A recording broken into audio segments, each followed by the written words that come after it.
Well, here we are. I turned down here at the next block. Thanks, mister. I'll get off there.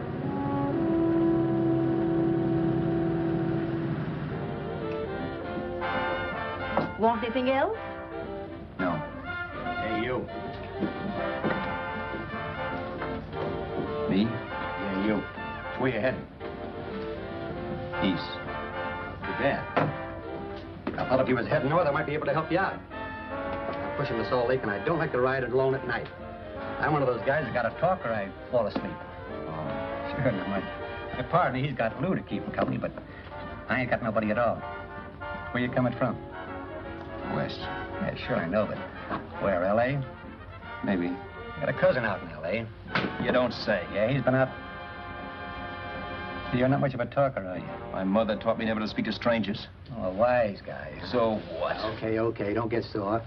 Just trying to be sociable, that's all. Hey, Glamorous. You change for a dime, will you?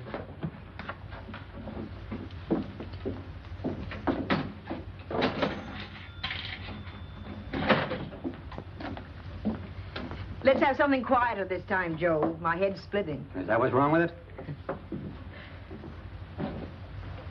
Done with your coffee? No. And don't rush me, will you?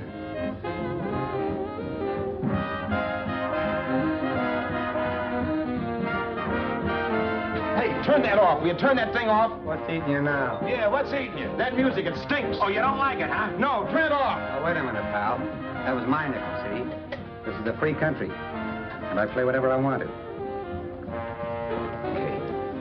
Sure, and if you don't like it, you don't have to listen to it. And you can leave here anytime you want to. Okay, I'm sorry I asked. First good piece played tonight and you don't like it. Some people just ain't got any good taste.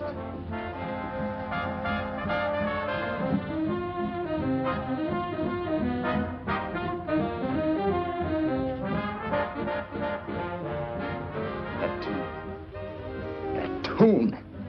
Why was there always that rotten tune? Following me around, beating in my head, never letting up. Did you ever want to forget anything? Did you ever want to cut away a piece of your memory or blot it out? You can't, you know. No matter how hard you try. You can change the scenery, but sooner or later you'll get a whiff of perfume or somebody will say a certain phrase or maybe hum something. Then you're licked again. I can't believe that you're in love with me. I used to love that song once. So did the customers back in the old Break of Dawn club in New York. I can't remember a night when I didn't get at least 3 requests for it. Sue, she was always selling it too. Those were the days.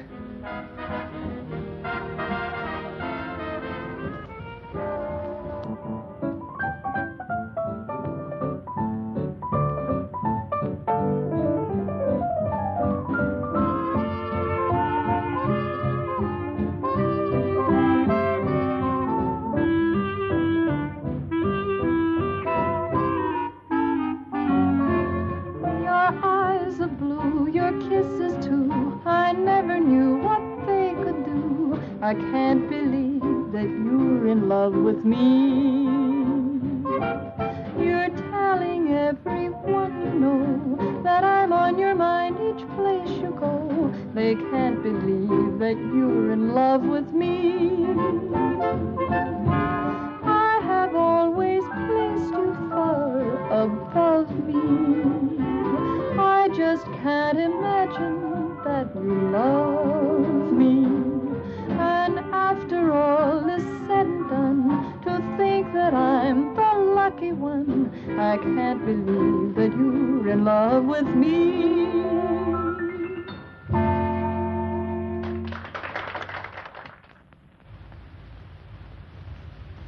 It wasn't much of a club, really. You know the kind. A joint where you could have a sandwich and a few drinks and run interference for your girl on the dance floor. I pounded the piano in there every night from 8 until the place closed up, which usually meant 4 in the morning. A good job as jobs went in those days. Then, too, there was Sue, who made working there a little like working in heaven. But how we felt about each other, well, there was nothing very unusual in that. I was an ordinary healthy guy, and she was an ordinary healthy girl, and when you add those two together, you get an ordinary healthy romance, which is the old story. Sure, but somehow, the most wonderful thing in the world.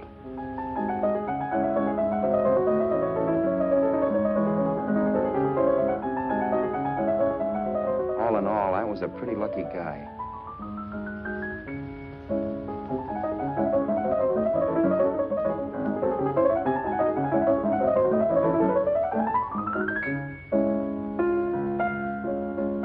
Mr. Paderewski, I presume. It's beautiful. You're going to make Carnegie Hall yet, Al? Yeah, as a janitor. I'll make my debut in the basement. I don't blame you for being bitter, darling, but you mustn't give up hope. Why, someday... Yeah, someday. If I don't get arthritis first. In the meantime, let's blow this trap.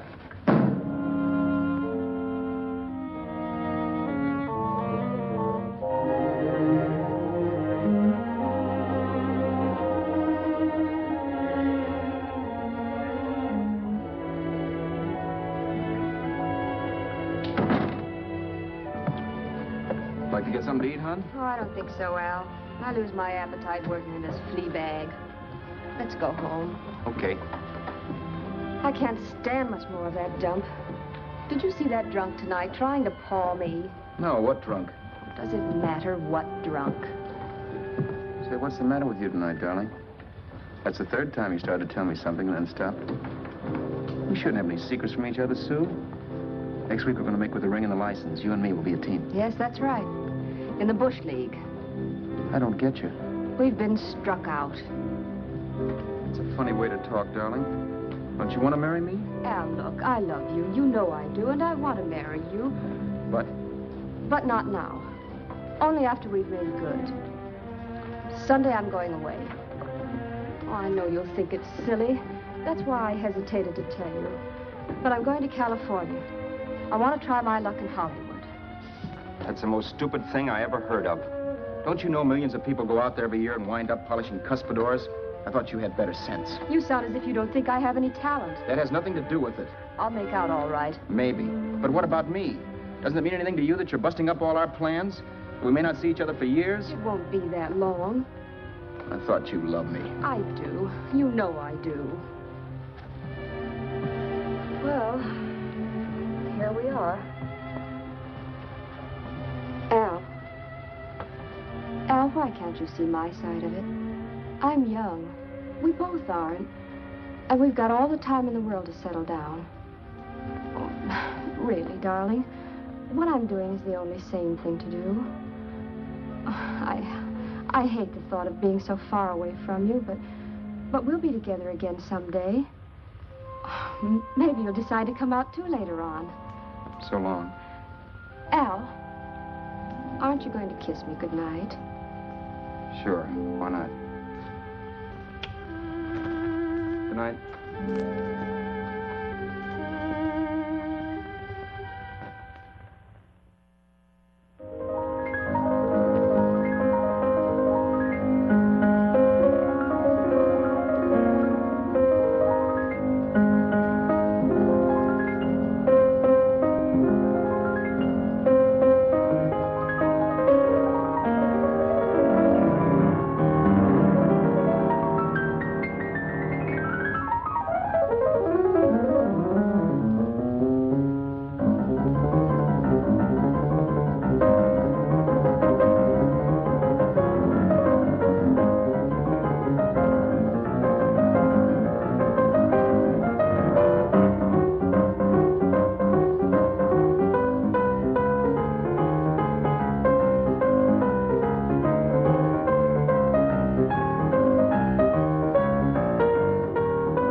Say, Roberts, you hit the jackpot this time.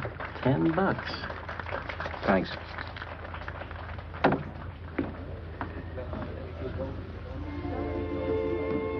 So when this drunk handed me a 10 spot after a request, I couldn't get very excited. What was it, I asked myself? A piece of paper crawling with germs. It couldn't buy anything I wanted. It couldn't... Then I thought of something.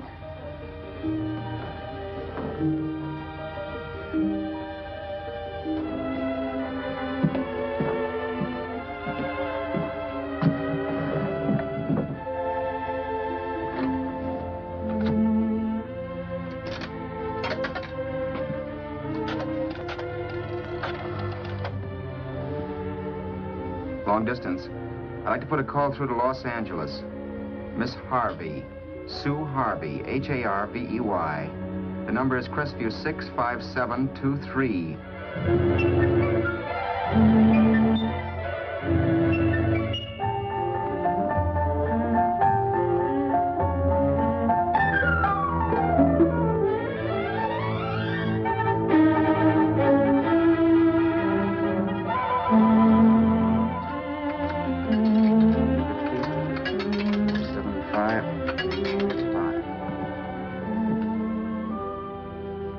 Hello, Sue?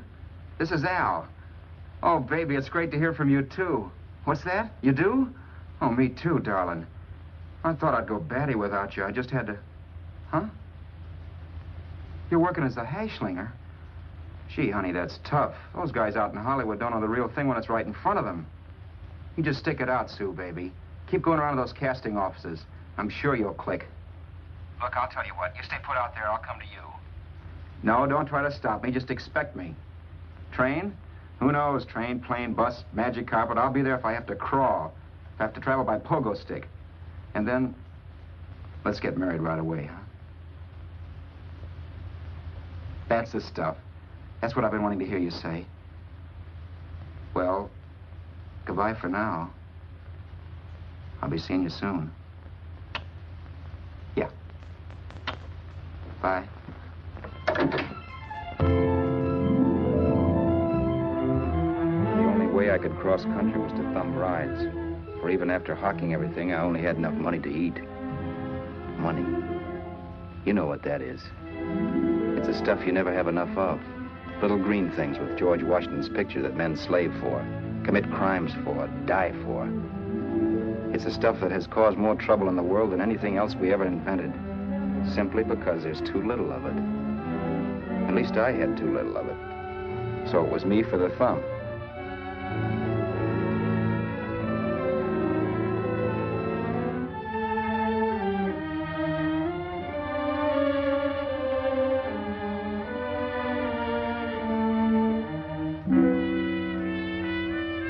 Ever done any hitchhiking? It's not much fun, believe me. Oh, yeah, I know all about how it's an education, how you get to meet a lot of people and all that.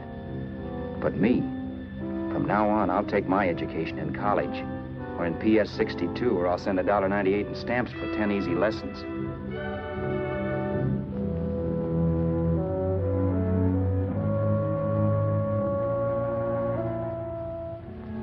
Thumbing rides may save you bus fare, but it's dangerous. You never know what's in store for you. You hear the squeal of brakes. If only I had known what I was getting into that day in Arizona. Here, throw that in the back seat. Okay, let's go. Make sure that door's closed.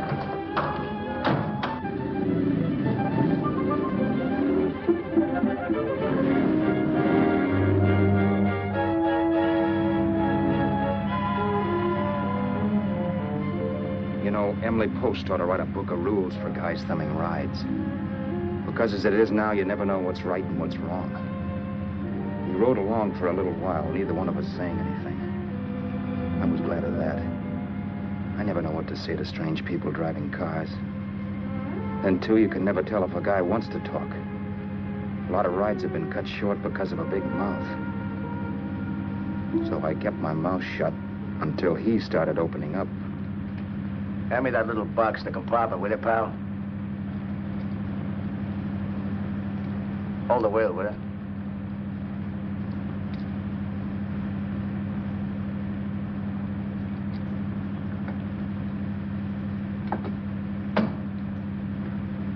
How far are you going?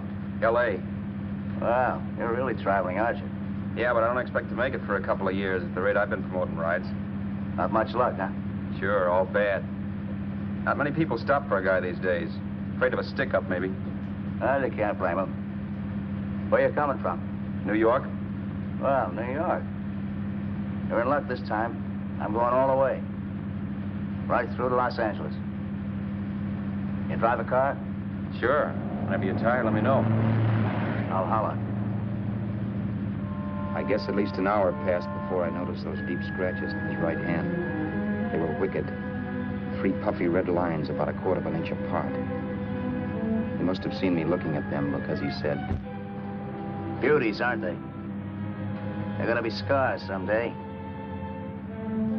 What an animal. Whatever it was, it must have been pretty big and vicious to have done that. Right on both counts, New York. I was tussling with the most dangerous animal in the world. A woman.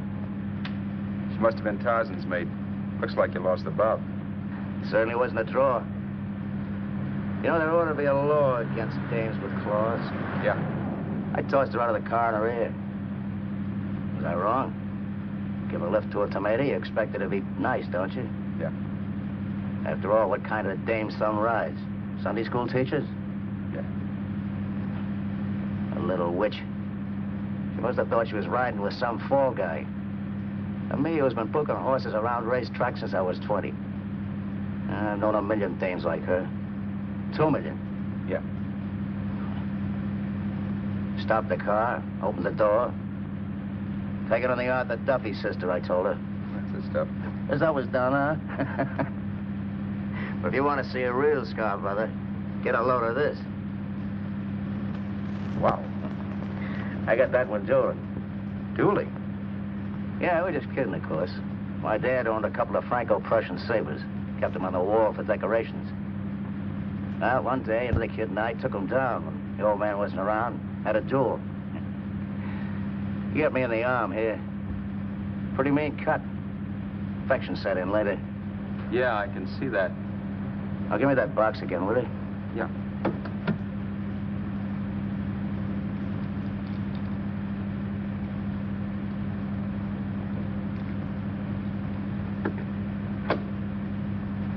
Pain made me lose my head, I guess. I began slashing. Before I knew it, I'd put the other kid's eye out. That was tough. Well, it was just an accident, of course. Do you know how kids are? I got scared and decided I was going to run away from home. Old man almost caught me when I was packing my duds. The bloody rag I had wrapped around my wrist hadn't caught his attention. You'd seen the bundle for sure. But I beat it when he was phoning for a doctor. That was 15, 16 years ago. I haven't been home since. Pull in there for a bite or something, huh? a bite or something. Brother, was I hungry. I hadn't had anything in my stomach for hours. Yet even with that gnawing in the pit of my belly, I didn't want to be in too big a rush to put on the feed bag. First, I had to make sure this guy knew the score. If I got him down on me, goodbye ticket to Hollywood. I'll wait out here for you, mister. Well, if it's the money, don't worry about paying for it. This time it's on me. Well, that's what... Haskell, think nothing of it. You make your first million, maybe you can do the same for me. Come on, New York. I gotta make the West Coast by Wednesday. There's a horse running at Santa Anita named Pirate Bicycle. Means to order me if I'm on him. We'll make it all right. He did most of the talking during the half hour we were in the place. I ate. He rambled on about his old man, whom we hadn't heard from since he ran away as a kid. Now he happened to become a bookie. And then all about how he got rooked in Miami. One race, 38 grand. They cleaned out my book. How do you like that? That was tough luck. Yeah, and I'm supposed to be the smart guy. Well, you just wait. I'm going back to Florida next season with all kinds of jack. And you watch those stinkers run for cover. Want anything else? No, thanks. I've had plenty.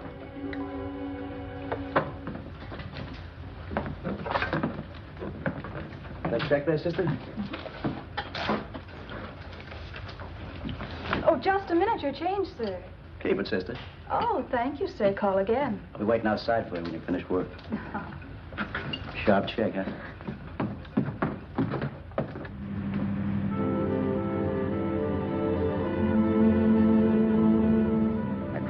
that night while Haskell slept like a log. After a while, I began to get sleepy myself. I was happy, though. Soon I'd be with Sue again. The long trip was practically over, and there'd be no more hoofing it down the concrete. I began to think of the future, which couldn't have been brighter if I'd embroidered it with neon lights. It was nice to think of Sue shooting to the top. It's amazing what a full belly can do to your imagination. Your eyes are blue, your kisses too. I never knew what they could do. I can't believe that you're in love with me. You're telling everyone you know I'm on your mind each place you go. I can't believe that you're in love with me.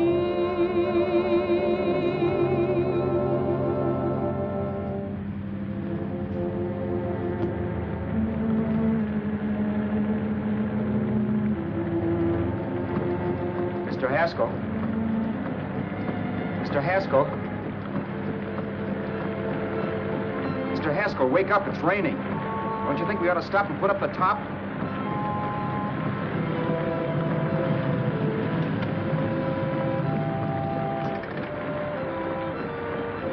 Mr. Haskell, I'm going to put up the top.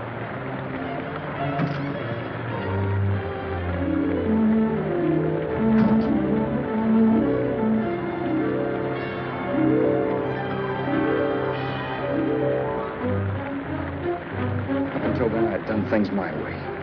But from then on, something else stepped in and shunted me off to a different destination than the one I had picked for myself. But when I pulled open that door... Mr. Haskell, what's the matter? Are you hurt? Are you hurt, Mr. Haskell? Start your sermon. I'll listen to it. But I know what you're going to hand me even before you open your mouths. You're going to tell me you don't believe my story of how Haskell died and give me that don't make me laugh expression on your smug faces.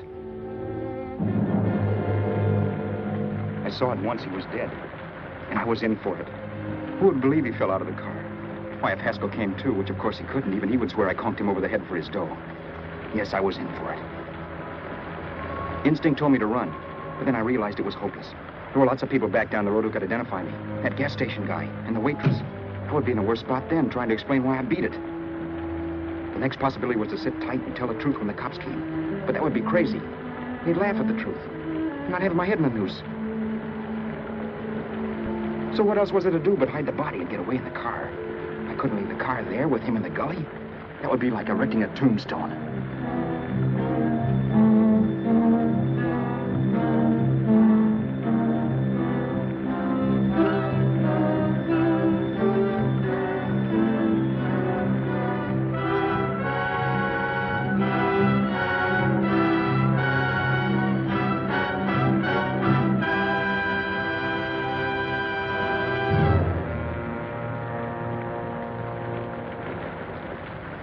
My idea was to cover him with brush, not to rob him.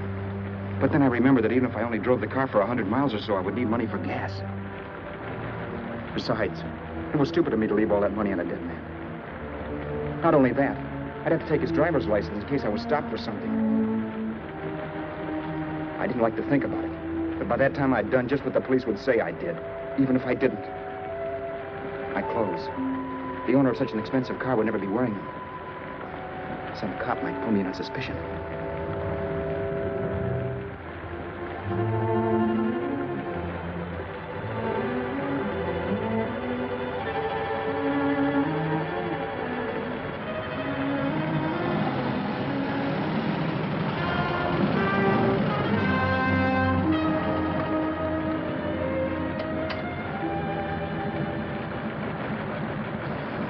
Hey, you, this your car? Don't you know better than to leave a car with the wheels halfway in the middle of the road? That's the way accidents happen. I'm sorry, officer. I was just putting up my top. I didn't think. Well, the next time, think. I'll let you go now, but watch your step in the future. I know that's a lonely stretch, but cars come by here once in a while, and we have plenty of crack-ups. Thanks, officer.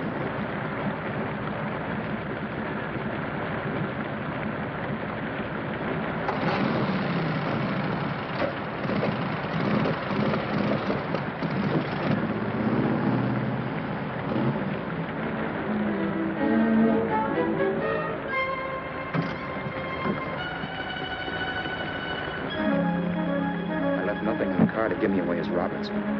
If they found a dead man in the gully now, it would be me.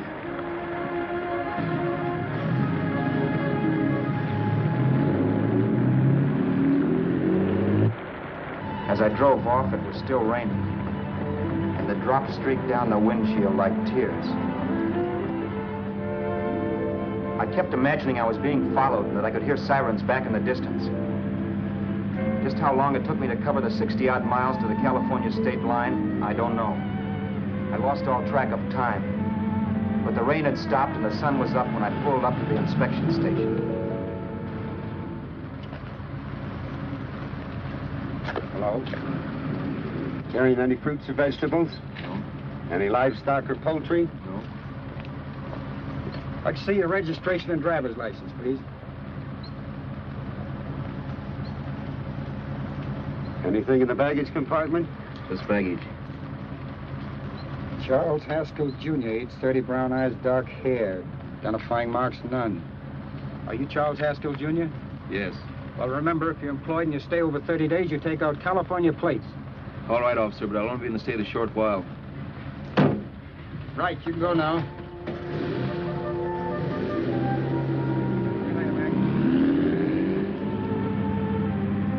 I couldn't drive any farther without some sleep. Cops or no cops, I knew I had to hit the hay and hit it hard.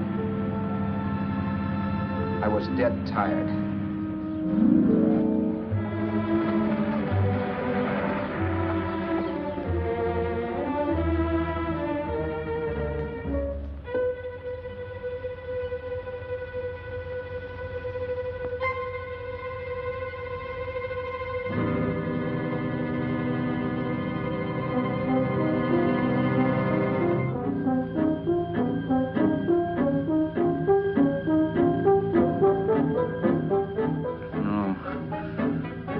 Mr. Haskell.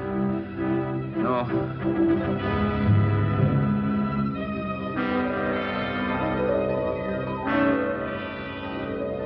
Mr. Haskell, you can't die. Don't think I did it. No, Mr. Haskell. No.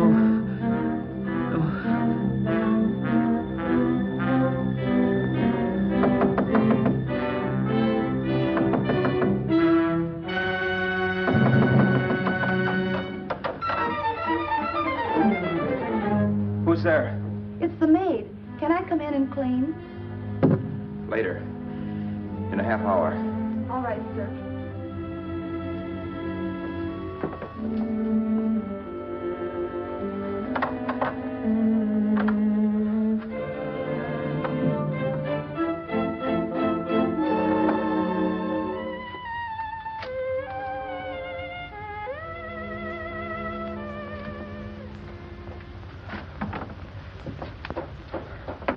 There was no time to lose.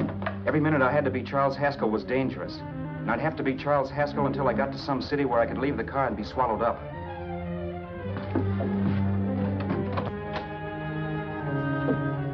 That meant driving the car as far as San Bernardino, maybe even to Los Angeles. In a little town, I might be noticed, but in a city, I should be safe enough. Then, after I ditched the car, I could go on to Sue. But those 5 minutes at the state line made me realize it might be a good idea to find out a little bit about Mr. Haskell. Then if anybody asked me questions, I could give the right answers. The first thing I found out was that I had $768. This was a lot of jack, but believe me, it was the kind of money I'd rather not have.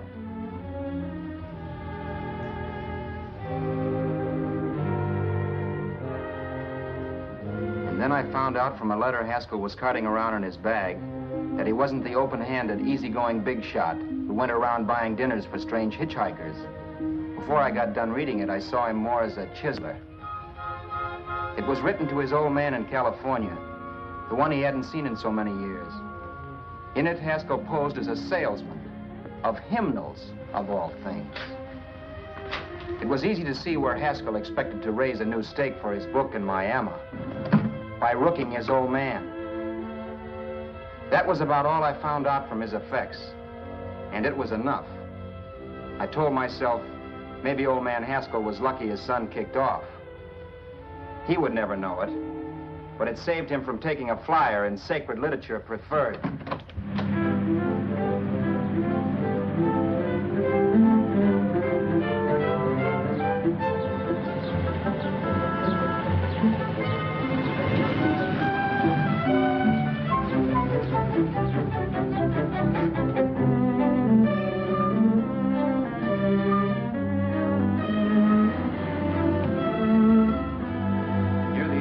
Desert Center, I pulled up for water. There was a woman.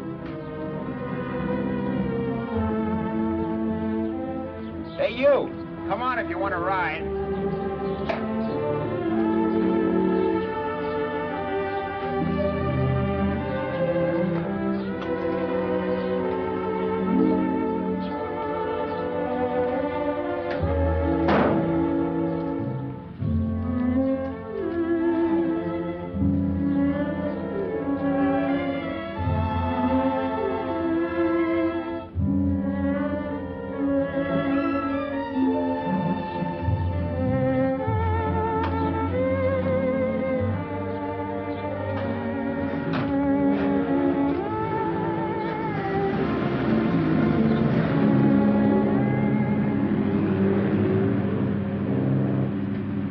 How far are you going?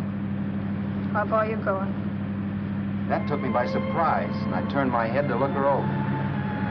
She was facing straight ahead, so I couldn't see her eyes. But she was young, not more than 24. Man, she looked as if she'd just been thrown off the crummiest freight train in the world. Yet, in spite of this, I got the impression of beauty. Not the beauty of a movie actress, mind you, or the beauty you dream about when you're with your wife, but a natural beauty. A beauty that's almost homely because it's so real. Then suddenly she turned to face me. How far did you say you were going? Los Angeles? L.A.? L.A.'s good enough for me, mister. That's what I was afraid of. What'd you say? Oh, nothing, just thinking out loud. People get in trouble for doing that. What's your name? You can call me Vera if you like. You live in Los Angeles? No. Where are you coming from? Oh, back there. Needles? No. Oh, sure, Phoenix. You look just like a Phoenix girl. Are the girls in Phoenix that bad? The girl must have been pretty tired, because she fell asleep not 20 minutes after she stepped into the car. She lay sprawled out with her head resting against the far door, like Haskell. I didn't like that part of it much, but I didn't wake her up. It wasn't that this girl still worried me. I'd gotten over that funny feeling I had when she looked at me, which I put down as just my jangled nerves. With her eyes closed and the tenseness gone out of her, she seemed harmless enough. And instead of disliking her, I began to feel sorry for her. The poor kid probably had had a rough time of it. Who was she anyway? And why was she going to Los Angeles? And where'd she come from in the first place? The only thing I knew about her was her name. Not that it made any difference. A few hours more and we'd be in Hollywood. I'd forget where I parked the car and look up Sue. This nightmare of being a dead man would be over. Who this dame was, well, it was no business of mine. Where did you leave his body? Where did you leave the owner of this car? You're not fooling anyone. This buggy belongs to a guy named Haskell. That's not you, mister. You're out of your mind. That's my name, Charles Haskell. I can prove it. It's my driver's Save license. yourself the trouble, mister. Having Haskell's wallet only makes it worse. It just so happens I rode with Charlie Haskell all the way from Louisiana. He picked me up outside of Shreveport. You rode? You heard me. Then it all came back to me. All the talk about dueling and scars and scratches. There was no doubt about it. Vera must be the woman Haskell had mentioned. She must have passed me while I slept. Well, I'm waiting. My goose was cooked. She had me. That Haskell guy wasn't dead yet. He wasn't stretched out stiff and cold in any Arizona gully. He was sitting right there in the car, laughing like mad while he haunted me. Well? There was nothing I could say. It was her move. Vera, whatever her name was just my luck picking her up on the road. It couldn't have been Helen, or Mary, or Evelyn, or Ruth. It had to be the very last person I should ever have met. That's life. Whichever way you turn, fate sticks out a foot to trip you.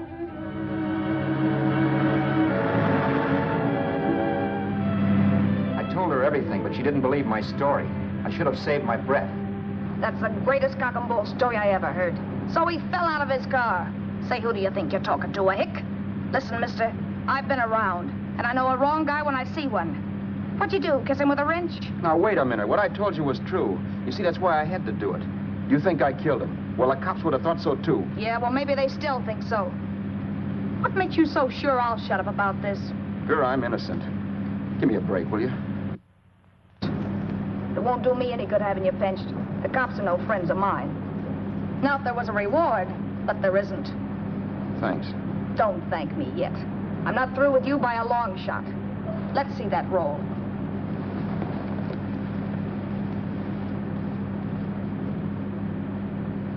Is that all Haskell had? Isn't it enough? No, I thought he had more. Not that I know of. You can search me if you think I'm holding out on you. Well, maybe I will at that.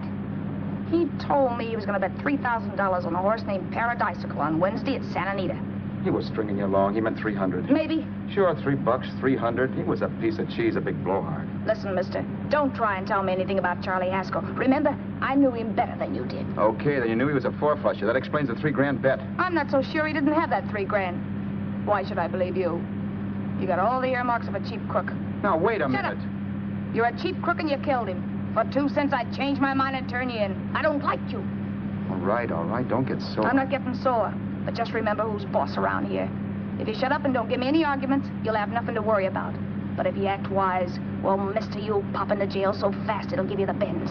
I'm not arguing. Well, see that you don't. You know, as crooked as you look, I'd hate to see a fella as young as you wind up sniffing that perfume that Arizona hands out free to murderers. I'm not a murderer. Of course you're not. Haskell knocked his own head off. He fell, that's how it happened, just like I told you. Sure, and then he made you a present of his belongings. I explained why I had to do that. Doesn't make a difference one way or another. I'm not a mourner. I liked Haskell even less than I like you. Yeah, I saw what you did to him. What do you mean? Those scratches on his wrist. Sure, I scratched him. I'll say you did. So your idea was to drive the car a little way, maybe into San Bernardino, and then leave it. You weren't going to sell it? Sell it? You think I'm crazy? Somebody else's car? See, all I want to do is leave it somewhere and forget I ever saw it. Not only don't you have any scruples, you don't have any brains. I don't get you. Maybe it's a good thing you met me. You'd have got yourself caught, sure. Why, you dope. Don't you know a deserted automobile always rates an investigation? Huh? Look, the cops find a car. Then they get curious. They wonder where the owner is. So, all right, they don't trace Haskell. They trace you. I never thought of that. The only safe way to get rid of the car is to sell it to a dealer. Get it registered under a new name. Say, stop at the next store. I want to get a bottle and do some shopping before we hit L.A. Okay. As soon as we find a place, I'll drop you off and pick you up later. Nothing doing. You're coming in, too. From now on, you and I are like the Siamese twins. Have it your way, but I don't get the point. The point is, I don't want you to get lost. I'm not going to beat it if that's what you're afraid of. I'll say you're not. Well, I'm going to see that you sell this car so you don't get caught. Thanks. Of course, your interest wouldn't be financial, would it? You would want a small percentage of the profits. Well, now that you insist, how can I refuse? 100% will do. Fine. I'm relieved. I thought for a moment you were going to take it all. I don't want to be a hog. A few hours later, we were in Hollywood. I was recognizing places Sue had written about. It struck me that far from being at the end of the trip, there was a greater distance between Sue and me than when I started out. Vera wasn't kidding with that Siamese twins crack. She rented a little apartment as Mrs. Charles Haskell. When I objected to this, she explained that it was on account of the car. A dealer might think something was funny if he called and found we were using different names.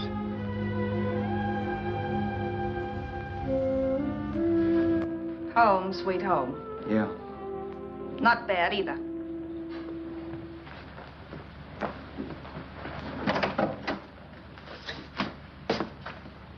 In case there's any doubt in your mind, I'll take the bedroom. Yeah. Sure is stuffy in here.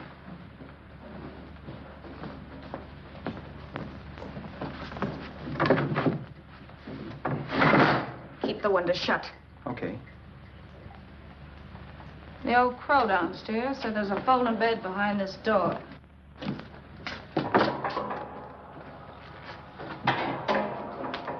You know how to work it? I invented it.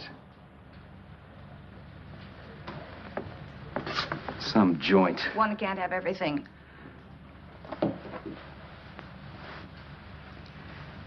I'm first in the bathtub. I don't know why, but I figured you would be.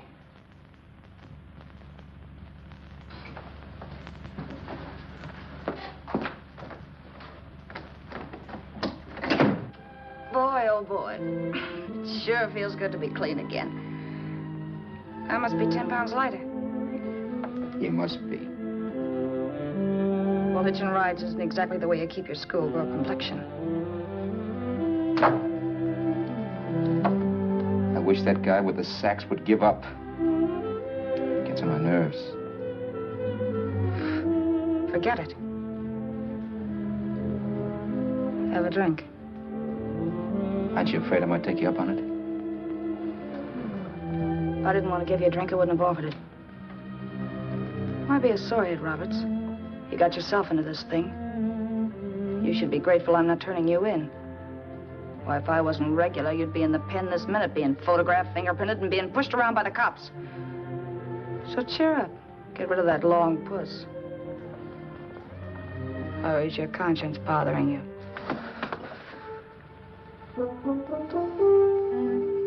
No. It isn't. Swell. That's the spirit. He's dead and no moaning around will bring him back. Anyway, I never could understand this worrying about something that's over and done with. Now look, Vera, for the last time I didn't kill him. Haskell was a sick man. Maybe he was dead before he fell out of the car. I don't know. Sure. He died of old age.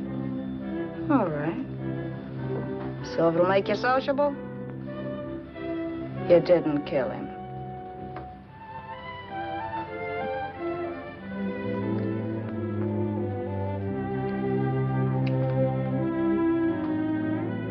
Thanks.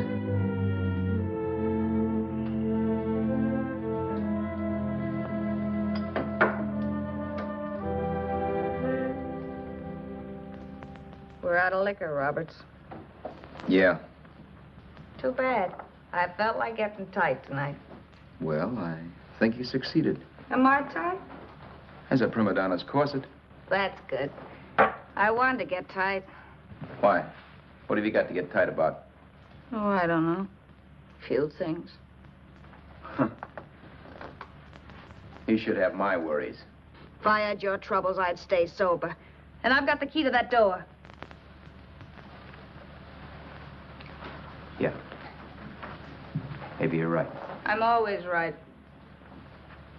You know, I don't like your attitude, Roberts. Well, there's a lot of things I don't like. Sure. But life's like a ball game. You gotta take a swing at whatever comes along before you wake up and find it's the ninth inning. You read that somewhere. That's the truth, Roberts. All you do is bellyache. Taking it easy and, well, trying to make the best of things. But maybe that's what's wrong with the whole world. Get the professor. People knock themselves out trying to buck fate. Now, take you, for instance. You're lucky to be alive. Why, suppose Haskell had put up in your door. You'd be playing a harp now. Think of that. You think of it. I'm tired of thinking. There's plenty of people dying this minute. I would give anything to trade places with you. I know what I'm talking about. I'm not so sure. At least they know they're done for. They don't have to sweat blood wondering if they are. Your philosophy stinks, pal. We all know we're going to kick off someday. It's only a question of when.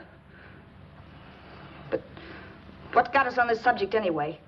We'll be discussing politics next. Yeah. Where'd you hide the butts? On the table, sucker.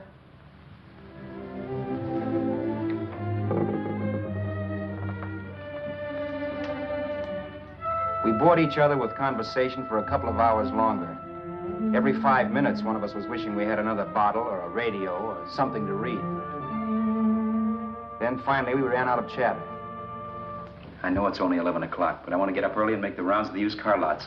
No hurry about that. We got all the time in the world. Maybe you have, but if you think I want to stay cooped up in this place any longer than I have to, you're batty. It's not a bad place. Pay plenty for diggings like this in New York. I wouldn't like it if it was the Ritz.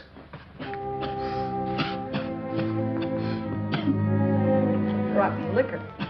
You got a mean cough. Ought to do something about it. I'll be all right. That's what Camille said. Who? Nobody you know.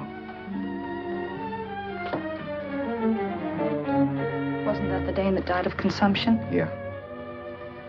Wouldn't it be a break for you if I did kick off? You'd be free with all Haskell's dough and car.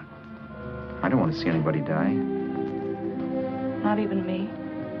Especially not you. One person died of me.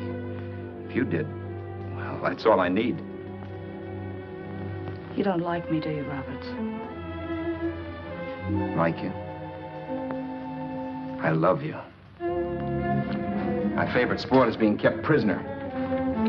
After we sell the car, you can go to blazes for all I care. But not until then.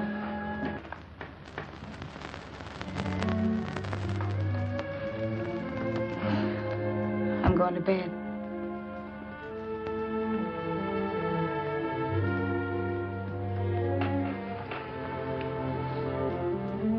Good night, Roberts. Don't try and sneak away during the night. All the doors are locked. Anyway, if I find you gone in the morning, I'll notify the police. They'll pick you up. Don't worry, I know when I'm in a spot. Well, good night. I hope that portable rack isn't too uncomfortable for you. Don't lose any sleep over it, will you, Vera?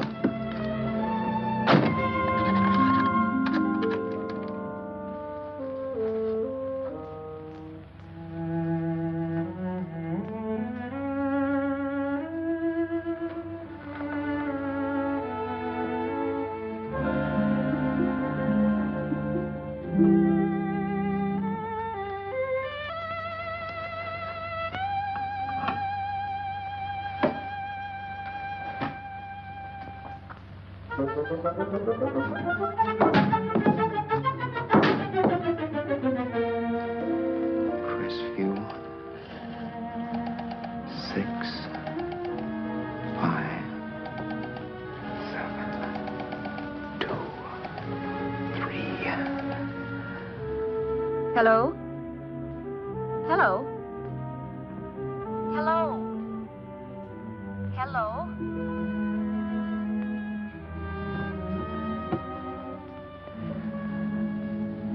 No. Not yet, darling. Tomorrow. Maybe. If this were fiction, I would fall in love with Vera, marry her, and make a respectable woman of her. Or else she'd make some supreme Class A sacrifice for me and die. Sue and I would bawl a little over her grave and make some crack about there's good in all of us. But Vera, unfortunately, was just as rotten in the morning as she'd been the night before. All right, I'm coming. Look, Vera, it's almost noon. So what? The dealers will be there all day? They'll be there all year, too, but it doesn't wait that long. Shut up. You make us like a husband. Well, do I rate a whistle? You sure do, but let's go. Let's go, let's go. I spent $85 and 2 hours preparing bait, and all you can say is let's go. Come on.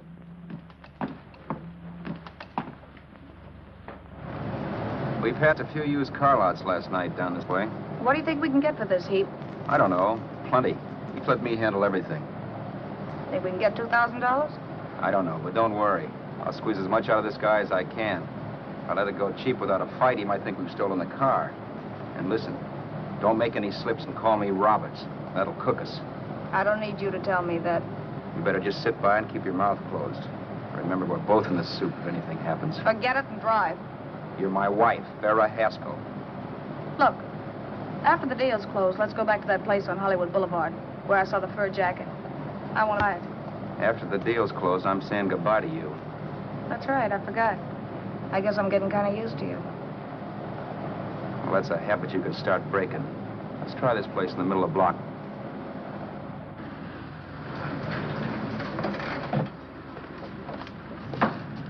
Good afternoon. What can I do for you?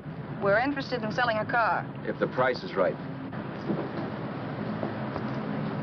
Well, if it's in good mechanical condition, it should blue book for about $1,600.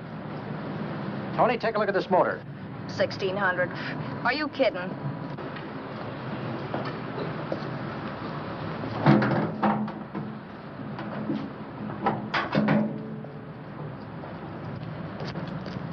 Well, maybe 1850.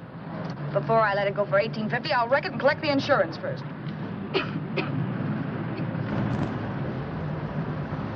Angie, this motor's seen a lot of driving.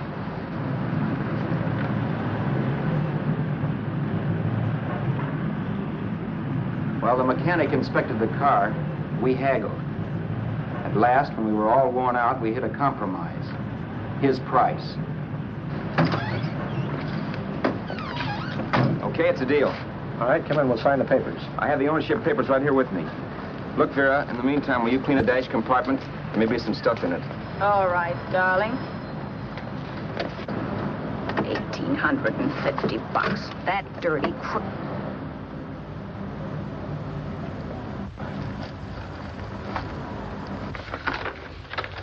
In New York, huh? Yeah. But you bought the car in Miami? Yeah. Well, now let's see about the insurance. We can either have it transferred or canceled. What kind of insurance do you have, Mr. Haskell? Well, aren't all the papers there?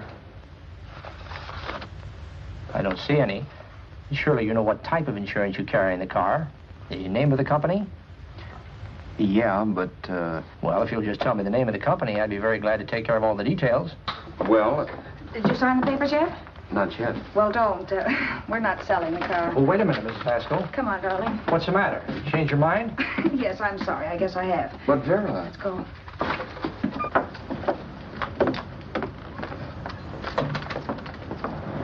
You got me out of a tight spot, Vera. But I still don't understand all this. You will in a minute. I almost threw away a gold mine. 1850 isn't to be sneezed at. The car doesn't book for as much as I thought. We're not selling the car. You want to keep it. Now, wait a minute, Vera. You said yourself I wouldn't be safe until the car was in someone else's name. I'd like to be free of this mess when I go. That's just it, Roberts. You're not going. There's a drive-in at the next corner. Pull in there and we'll get a bite to eat. And I'll explain. What is this, another one of your brilliant ideas?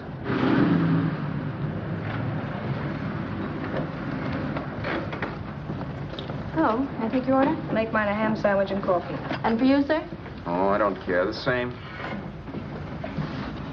Thank you.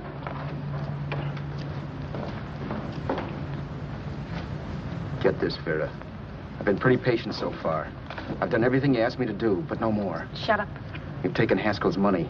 And you can have the dough we get from selling the car. But you're not going to keep me a prisoner. It's a good thing I bought the paper. Take a look at that. Vera, I'm in no mood. Read that.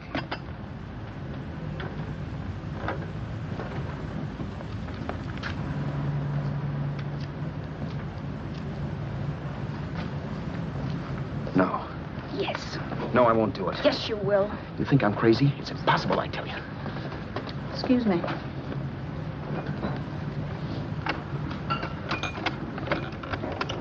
Blow the horn when you're through. No one could possibly get away with an act like that. It'd be wise to me in a minute. Don't be yellow. You look enough like him. The same coloring and the same build. See how his clothes fit you? No kidding, you almost had me fooled for a while. Oh, grow up, Vera. Don't you think a father knows his own son? And there must be other relatives. The father won't have to know you. We'll wait till he gives up the ghost. He's an old geezer and he won't pull through. And as far as other relatives are concerned, they haven't seen you in 15 or 20 years. Eat. I'm not hungry. And I won't do it. It's not as tough as it sounds. Remember, you've got all kinds of identification. His car, letters, license. I could never get away with it. It's the stupidest thing I've ever heard. The old boy has scads of dough. Look in the paper there. Personal fortune assessed at over $15 million. He'll leave plenty, I tell you. Maybe he cut off his son. How do we know? It's out, Vera. I won't have anything to do with it. I think you will. Look, Vera, I'll do anything within reason. But not that. So forget it. Find yourself another stooge. You sap. You'll be fixed for the rest of your life as Charlie Haskell. You can take your inheritance and go away. No more worrying about the rent, no sweating, scheming, wondering where your next meal's coming from. Think about that, Roberts. Vera, please, you're talking too loud. On this, I'm splitting 50-50 with you. Sure, why not? We're both alike, both born in the same gutter. Now, take it easy, Vera. There's people around here. You don't know what you're talking about. We'll wait till we read that old man Haskell's dead. Then you show up. Like you read in New York that he was sick. No. Suppose he doesn't die. He will. I know he will. Something tells me. But as much as I insisted I would have no part of her scheme, Vera was taking it for granted I would.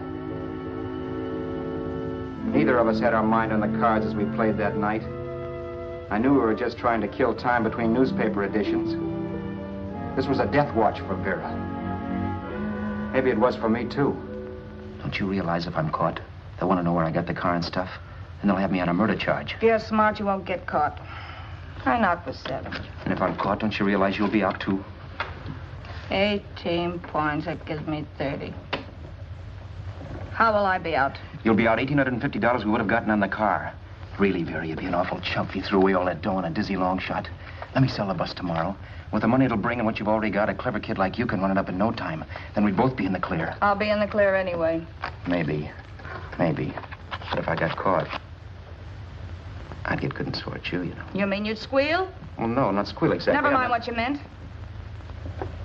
Even if you did tell the cops I was in on it with you, what could they do to me? They might give me the same medicine they gave you. Yeah. A rope. But I'm on my way out. All I'll be doing will be rushing it. All right. But think of the $1,850 you'd lose. You'd kick yourself along the block if I let it get away from you. I'll take the chance. Want another drink? You're being a goon. That's the way people wind up behind the 8 ball. Once they get a few dollars, they become greedy and want more. My. Caesar. Who?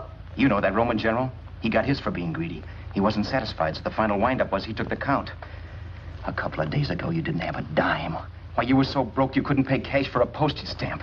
Now you've got almost $700 with $1,850 in the offing. Take my advice. Don't try for more. I'm tired of this game. Let's have some blackjack. Play solitaire. Okay, I will if that's the way you feel about it. That's the way I feel about it. Getting sore and throwing things won't help much, Roberts. I'm really doing you a favor. I help you out of a jam by keeping my mouth shut. I show you how to make some soft money. And what thanks do I get? Thanks. Sure. Or would you rather call the cops and told them you killed the man and stole his money? I didn't kill anybody. Yes, you did. No, I didn't. You know I didn't. All right, then. Suppose I call the cops. If you're innocent, what do you got to be scared of? Okay. Call them, you mutt. Go ahead and call them, see if I care. At least they'll give me a square deal. You want me to call them? You heard me. But I'm warning you. If I'm pinched, I'll swear you were in on it. I'll say that you helped me. If I fry, I'll get even with you. You wouldn't dare. You didn't. Yeah? Then try it and see. Call them. Yeah. Okay, I will.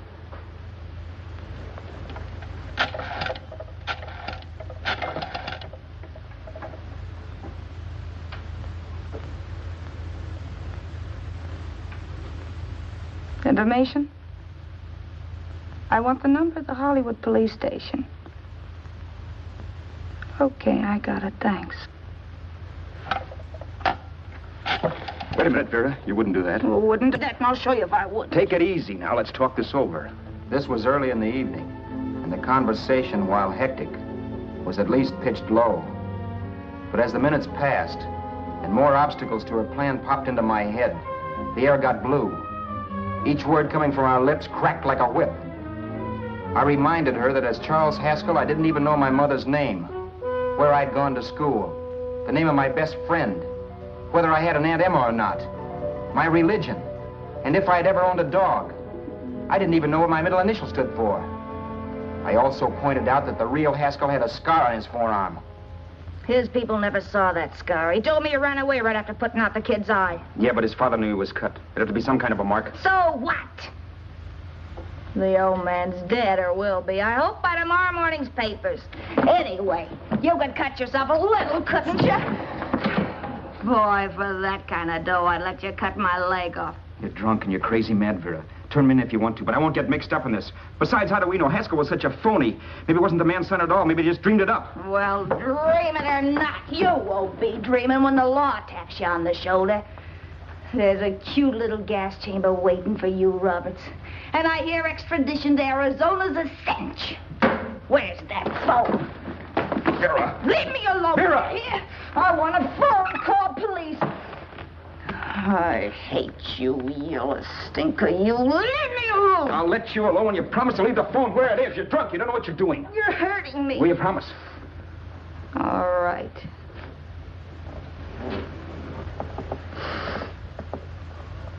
You hurt me. I'm sorry, but... And it's hot in here. Open up a window. It's not hot. Don't tell me. Now, do you do it or do I do it? You're no gentleman, see? Yeah. All right. I'll open up the window.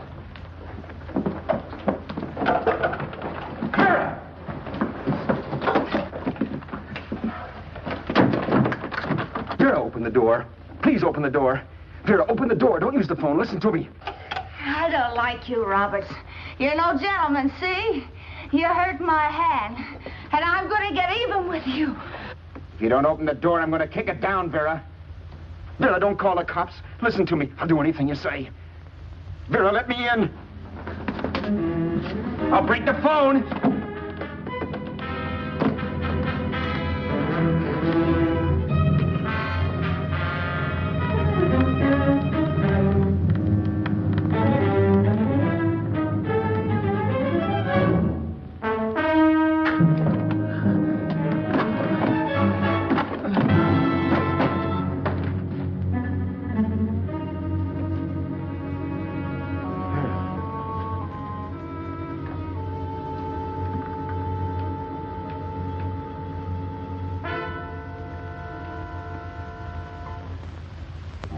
The world is full of skeptics.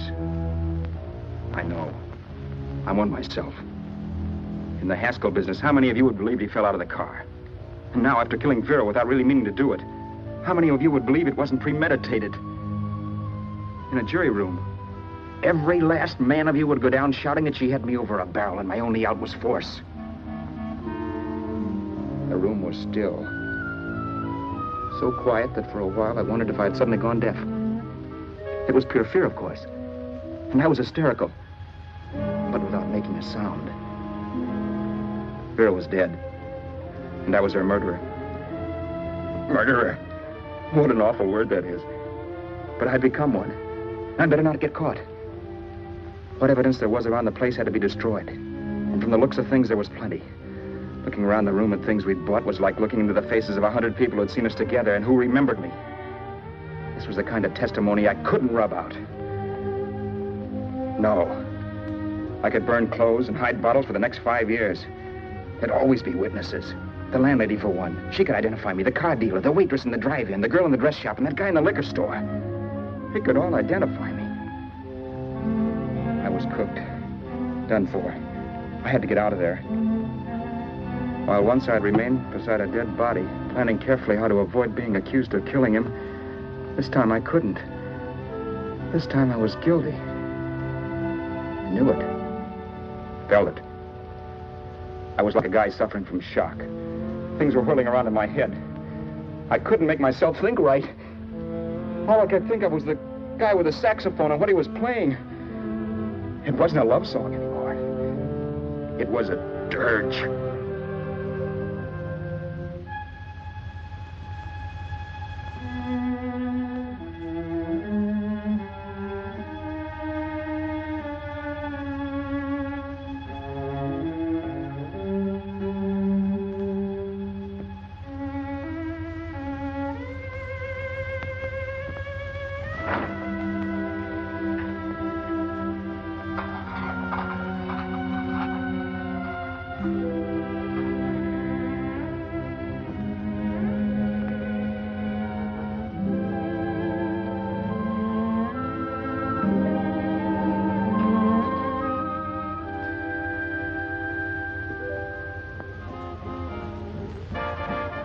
Problems weren't solved. I had to stay away from New York for all time because Al Roberts was listed as dead and had to stay dead. And I could never go back to Hollywood. Someone might recognize me as Haskell. Then, too, there was Sue. I could never go to her with a thing like this hanging over my head. All I could do was pray she'd be happy.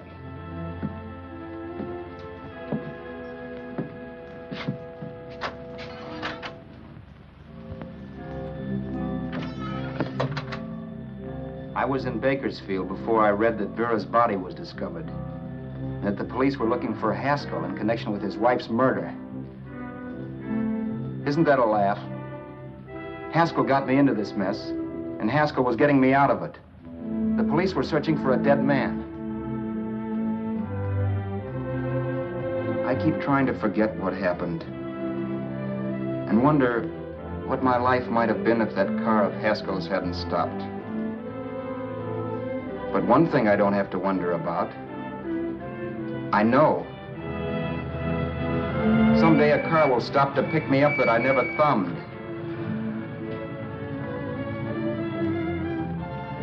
Yes. Fate, or some mysterious force, can put the finger on you or me for no good reason at all.